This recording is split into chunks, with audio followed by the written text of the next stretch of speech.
When asked by her grandchildren to relay her memories of the genocide in Congo some 50 years earlier, a survivor began, "I remember hearing the first Belgian steamboats arriving like the noise of the large wind that precedes rain."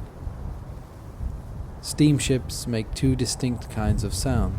It is unclear if she was referring to the whistle atop the chimney or the propellers churning the water as the boat approached. It is conceivable that both sounds could be made by strong wind.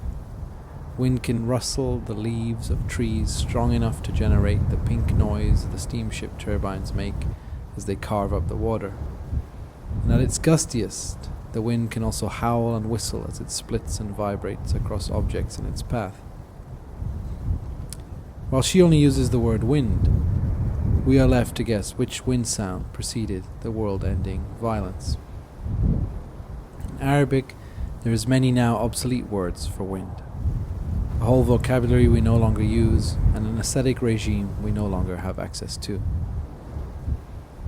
One such word that I would use here is zifzafa, a word that refers to a wind that shakes and rattles all in its path.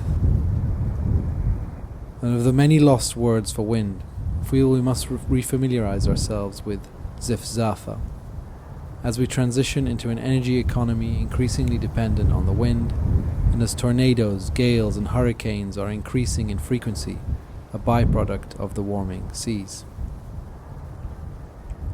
Zifzafa is the word for a distinct kind of sonic turbulence that has stayed with me as I was working with a community who are downwind of exactly the kind of social transformations that winds are carrying across the globe.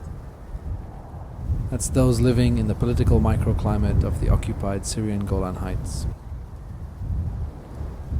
And as I've rattled through this landscape, I understood the full complexity of zifzafa, and encountered the many shapes wind and sound, vibration and flow create as they merge. Zifzafa could be heard as the dirty runoff of clean energy and the hot air of the Paris Climate Accords. Zifzafa is ancient, connecting generations and generations, but Zifzafa is also a new, unnatural and alien substance, imposing itself on the landscape, creating new social transformations. Through Zifzafa we feel the connections between people, pollen, dust and animals through the vastness of open space, but we also hear Zifzafa restrict and confine, isolate and divide. Zifzafa is the flap of the bird's wing and the last thing the birds hear before they are sucked into a fatal spiral.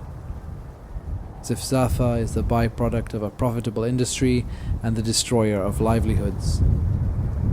Zifzafa is the sharp exhalations of a cow on a microphone's diaphragm or the pluming exhausts of a tractor's dirty diesel engine.